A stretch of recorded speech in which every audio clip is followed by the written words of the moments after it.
उससे पहले आपको लेके चलते हैं बिहार के वैशाली, जहां पर बीजेपी के अध्यक्ष जेपी नड्डा जनसभा को संबोधित कर रहे हैं। चाहे रेलवे हो, हाईवे हो, एयरपोर्ट्स हो, हर तरीके से विकास के काम को आगे बढ़ाया है। मैं अभी लखिंदर जी से पूछ रहा था कि लखिंदर जी, पहले आपको पटना जाने में कितना टाइम लगता था, जिसके बारे में सम्राट चौधरी जी ने भी बाद में बताया। तो 5 घंटा 4 घंटा लगता था, और अगर गांधी सेतु पर जाम लग जाए तो रात गुजर जाती थी। आज जेपी सेतु से आप 1.5 घंटे के अंदर पटना पहुंचते हैं। यह विकास की कहानी, यह विकास की कहानी।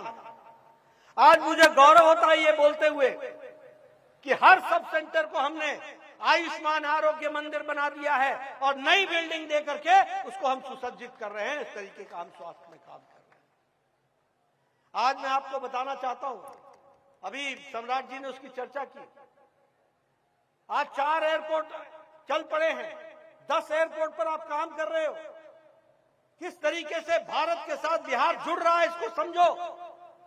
दूर दराज के इलाके में एयरपोर्ट जब बनेगा तो वहां का सामग्री सीधे सीधे एक्सपोर्ट के लिए जाएगी और वो निर्यात होगा, आयात होगा। इस बात की हमको कोशिश होगी, इस बात को हमको समझना चाहिए। एक्सपोर्ट इंपोर्ट पर हम काम कर रहे हैं। इसलिए मित्रों, मैं आपसे एक निवेदन करना चाहता हूं कि आप विकास की इस कहानी में अपने आप को जोड़ें और आगे बढ़ाएं।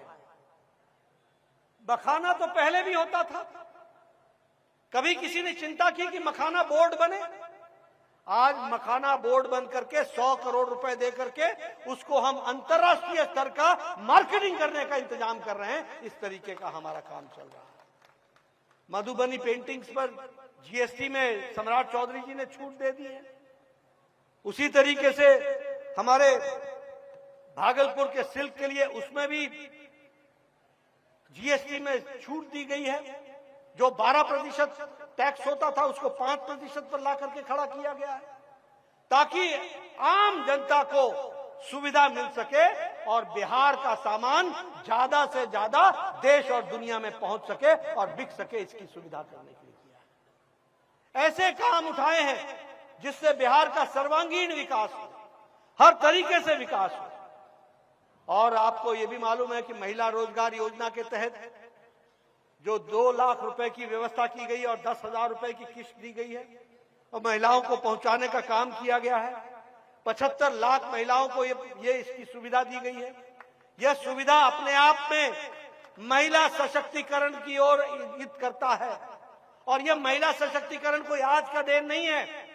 नीतीश कुमार जब पहले मुख्यमंत्री बने थे तब से बच्चियों को साइकिल देने से लेकर, स्कूल की स्कॉलरशिप देने से लेकर, महिलाओं को आरक्षण देने से लेकर महिलाओं को मुख्य धारा में खड़ा करने का काम नीतीश कुमार ने किया है। इस बात को हमको ध्यान में रखना चाहिए। इसलिए विकास के दृष्टि से अभी बिजली के बारे में आपको बताया उन्होंने कि किस तरीके से 1 करोड़ से ज्यादा लोगों का बिजली का बिल 0 आ रहा है। किस तरीके से प्रधानमंत्री सूर्य घर घर योजना को हम आगे बढ़ाने का काम कर रहे हैं। किस तरीके से आशा वर्कर्स के तनख्वाह में 3,000 रुपए की वृद्धि की गई है।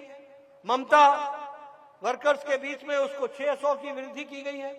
यानी हर तरीके से सर्वांगीण विकास के लिए सशक्तिकरण करने का काम प्रधानमंत्री मोदी जी के आशीर्वाद से नीतीश कुमार जी ने बिहार की धरती पर किया है। इस बात को हमको ध्यान में रखना चाहिए। और मैं नौजवानों को विशेष करके बताना चाहता हूं कि नीतीश कुमार जी ने मोदी जी के आशीर्वाद से जो बिहार में यूथ कमीशन स्थापित किया है, यह बिहार के नौजवानों की तकदीर और तस्वीर बदल डालेगा। इसको भी आप समझ लीजिए, ये भी आप ध्यान में लीजिए।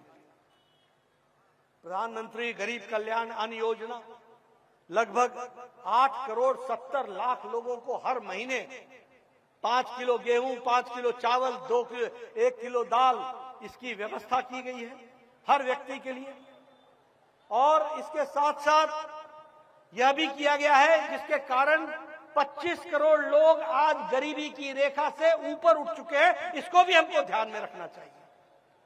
1 करोड़ से ज्यादा लोगों को पक्का मकान दे दिया गया है।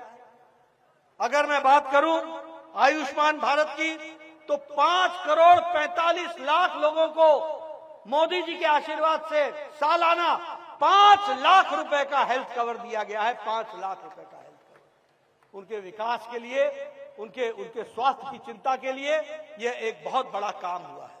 और मैं इसलिए आपको बताना चाहता हूं कि मैं प्रदेश में भी स्वास्थ्य मंत्री रहा, मैं देश का दूसरी बार स्वास्थ्य मंत्री हूं।